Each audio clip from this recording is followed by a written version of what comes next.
కానీ దిక్కుమాలిన ఈ ఫోన్లు వచ్చిన తర్వాత ఇప్పుడు మనం చూడటానికి అలవాటు పడ్డాం చెప్పండి. ఇప్పుడు 10 నిమిషాలు కూడా చూసే ఓపిక లేదు ఎవరికి.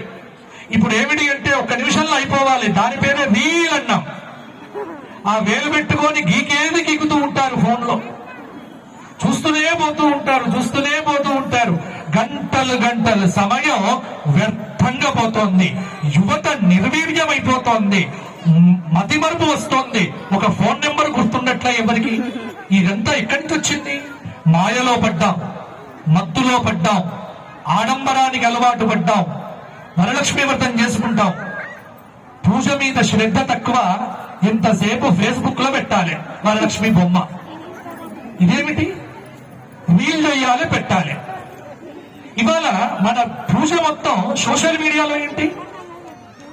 పెట్టుకోవచ్చు, తప్పు కాదు. పూజ చేసేటప్పుడు పూజ మీద దృష్టి పెట్టండి, అంతేగాని పూజ చేసేటప్పుడు మన దృష్టి ఎక్కడో. అలంకారానికి 5 గంటలు, పూజకు 10 నిమిషాలు. ఇది మన పద్ధతి. ఇక భక్తి ఎలా అంటాను చెప్పండి. కాబట్టి మార్పు తెచ్చుకోండి. పూజా గదిలో దీపారాధన చెయ్యండి.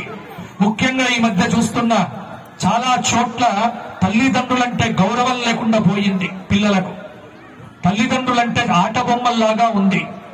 పెళ్ళైంది అంటే, కోడలు వచ్చింది అంటే తల్లిదండ్రులను అనాథలుగా వీధుల్లోకి పంపించేవారు కొంతమంది, అయితే ఆ అనాథ శరణాలయాల్లో ఉంచేవారు కొంతమంది.